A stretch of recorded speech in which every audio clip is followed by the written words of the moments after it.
So, good morning po mga kababayan at narito po ako ngayon sa bahay ni tatay. So, nakita niyo po at natapos na ang kusina ni tatay. So, ito mga kababayan, nakita niyo at may iro. Pasukin natin ngayon para makita natin yung buong loob ng bahay ni tatay. So, tara.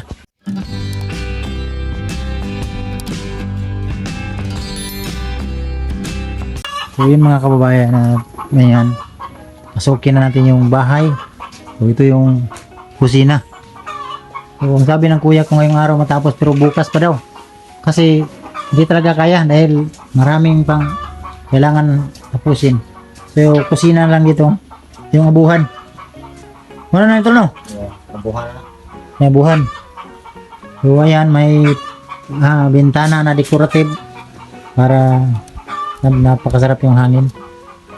At dito naman sa kwarto ni tatay at may bintana din, decorative din dito. Yan.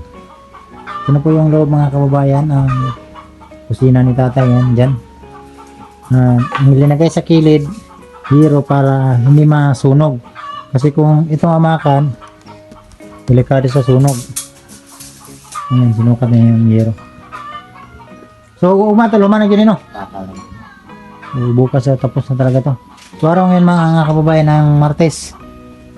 So, ang ano namin dito, tansa namin Martes. Pero ngayon, bukas kasi hindi naman natin pilitin. Ito kasi lagyan ba ito ng division dito? Ayun yung plywood na yan. Dito yung division. Sa loob. At ikot-ikutin na lang natin to. Yan. Tapos na po mga kababayan ang bahay ni tatay. Ayan. Tapos na. Forma na at yung bintana yung decorative. Ayan po mga kababayan. Yung forma ng bahay ni tatay.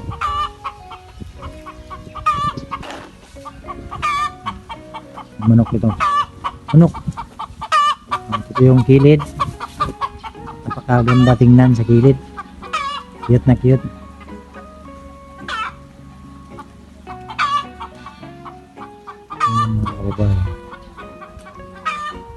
Ito yung loob, labas.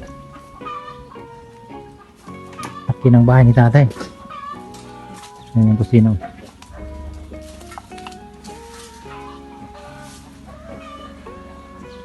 Ang galing. Galing ng design. Ayan. Kita nyo po mga kababayan. Ito yung forma. Ito yung visor niya dito. Ito yung kusina niya.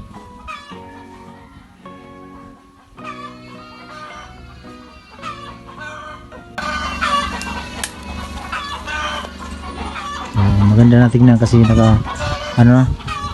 may bintana na ba, decorative. Kasi pag puro amakan yung ilagay mo, mainit. Kailangan lagyan na decorative para makita si tatay sa loob. Lagyan na lang yan ng kurtina para kung may tao doon pwede na i-close yung kurtina. Ito mga kababayan, sa wakas at natapos na din ang bahay, no? So ibukas lang daw yan, kusina lang yan at saka division. Ninaabot ng isang araw yan. Ayan, ito yung forma mga kababayan, no? Yung bahay ni tatay.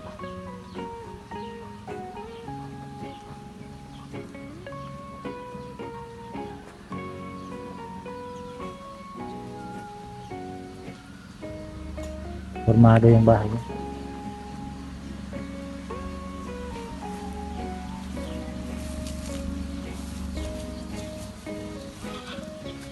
Hindi masyado makita ito kasi may mga mangga. Dito. Yan. Yan yung forma.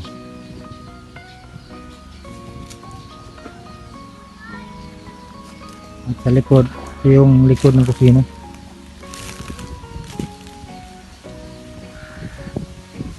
Ganda. Simple lang ba? Yan mo tol? Mga ugma, dyan ay mapsag mga isa kadlaw, no? Ha? Uwi na sila, hapon na kasi. Mga half day lang, no? Half day. Uwi na sila, kuya. Hapon na kasi mga kababayan.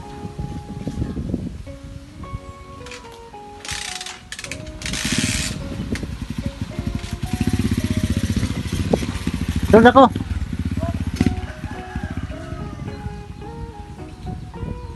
Ang ganda. Cute na cute talaga yung simple lang ba?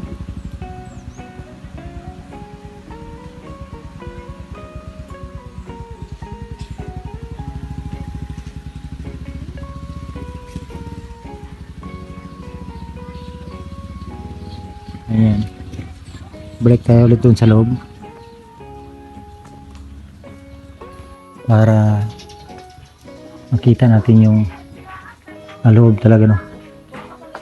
Dito napakalaki mga kababayan. Dito yung pertahan ilagay ni kuya dito, kasi kung dyan pangit. So ayan, parang division yan dyan. Ito na pag division to dito. Ayan, so dito yung pertahan para paglabas na dito may bintana. Ayan. So dun dyan, dyan din bintana. Decorative lang yung linagay namin mga kababayan para maganda tingnan.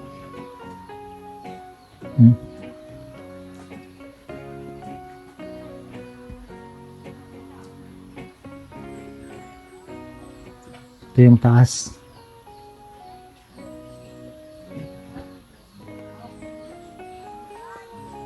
Natapos na talaga. Bukas ano lang daw to, half day lang. Tapos na to. Kasi division na lang dito. Madali lang yan. Tapos at saka ito, ilagay dito. Sinadya namin to dito kasi pag ilagay mo dito yung kuan, ang lagay mo dyan, amakan, delikado pag mainit, baka masunog. Ayan.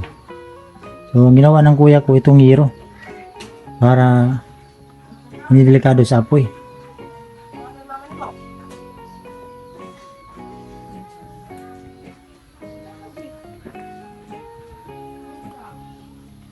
Siguro ano namin to, siguro sa Friday ibigay na namin to. Kausapin ko yung nagbigay pa nito, sila, kasi sila yung nagbayanihan nito, si Atiyeng, tsaka si Tita Edna, tsaka si Tita Virginisa. Sila yung nagbayanihan dito para matapos ang bahay ni tatay. So ngayon matapos na. Ang maganda dito mga kababayan, kasi itong bahay magtagal to dahil simento. Kasi kung diretso lang yung tawag nito, diretso mo lang kahoy papunta ng lupa, yung kahoy kasi pag lumikit sa lupa kakainin ng anay.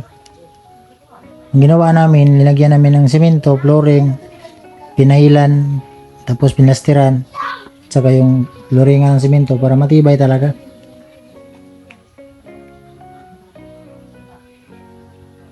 Hindi na hindi na magano si tatay, hindi na magpunta dun kung saan ko siya nakita. Ayan. Napaka cute na cute yung bahay ni tatay. Meron na naman marites dito. So yun mga kababayan, ayan yung forma. Nilayo natin yung cellphone para makita nyo yung forma. Yan, kaso lang may anong tawag yun? Kalamunggay. Yung forma ng bahay ni tatay. Ayan, simple lang pero cute.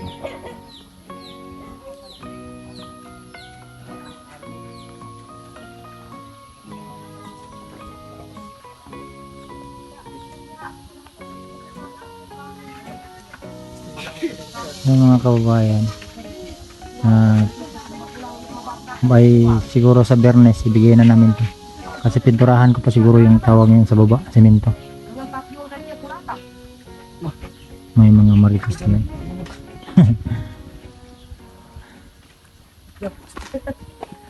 ngayon sila nag-usap.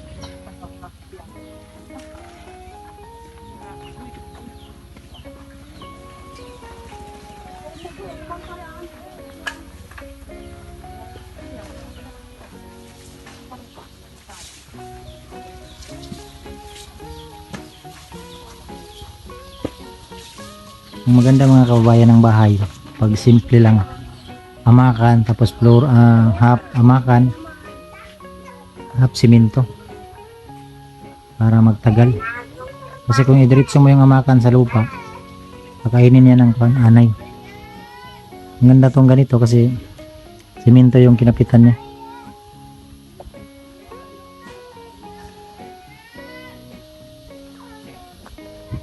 Mga tayo sa ilayo natin. Naman tayo sa likod ng kusina. Isa lang mga kapitbahay. Ayan. Yung mayero, yun yung kusina. Ayan.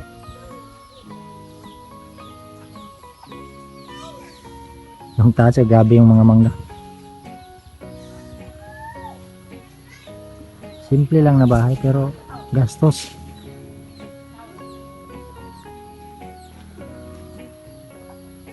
Dahil sa mahal na mga bilihin ngayon, kaya namahalan talaga tayo. Kung may garden pa si tatay dito.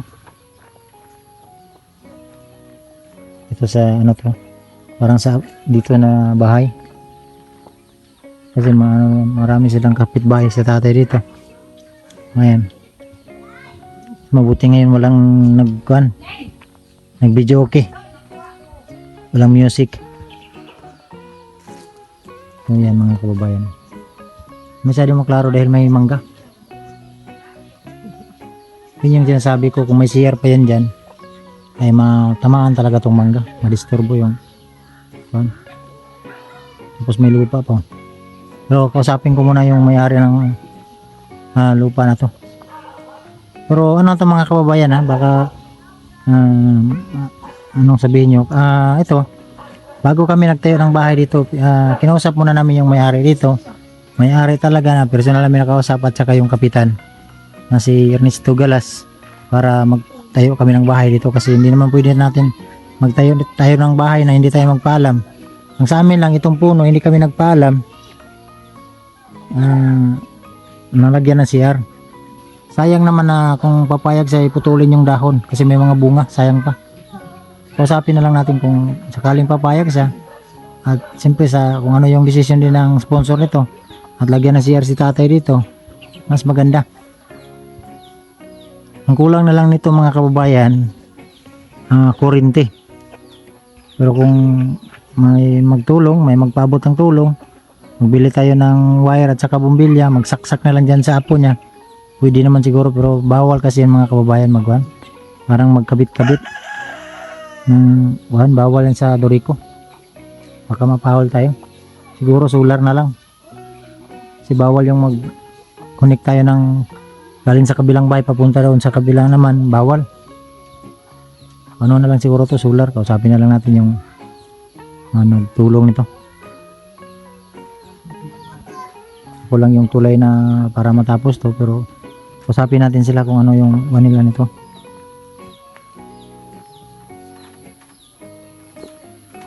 Para matapos ba?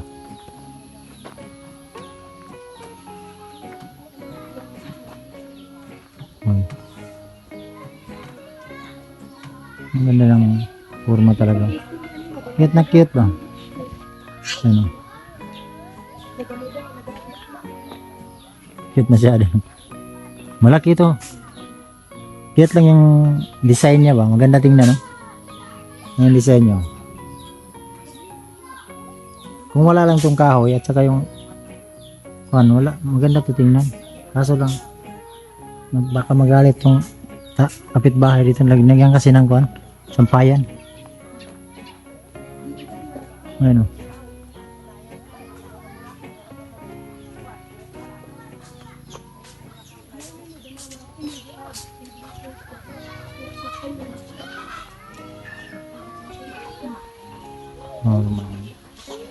Dito.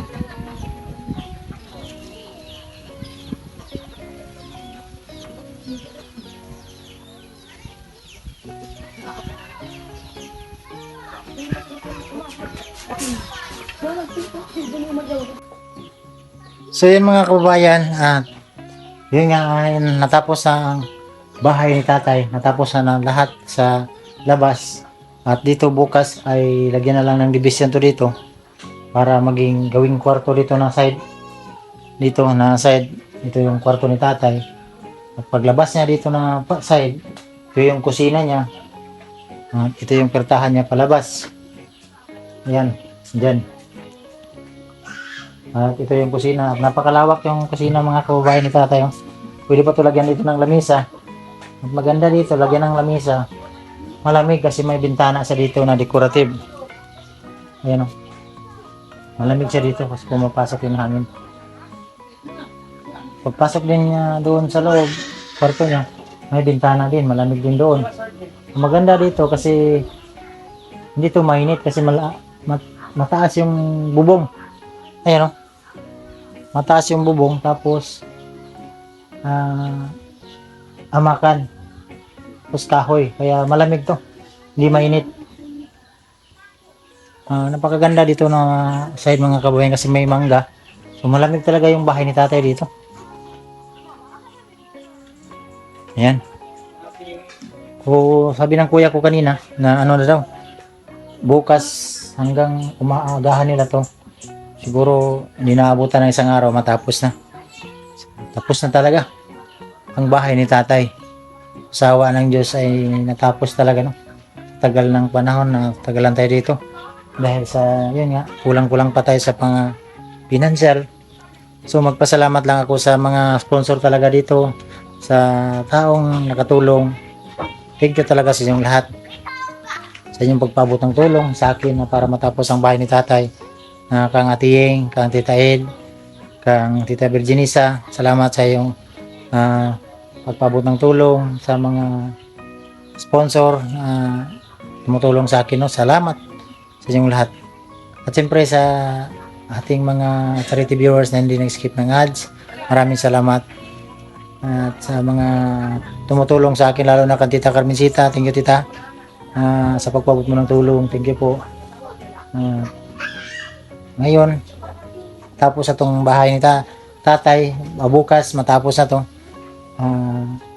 Lipat na naman kami doon sa bahay ni nanay para matapos na naman. No? So, kung ano yung plano ng kuya ko, baka kasi sabi kasi ng kuya ko, magpahinga sa muna ng 2 days kasi umuwi sila dito mga kababayan. Ngayon lang naagahan. Kasi alas 4 nga nakauwi sila ngayon.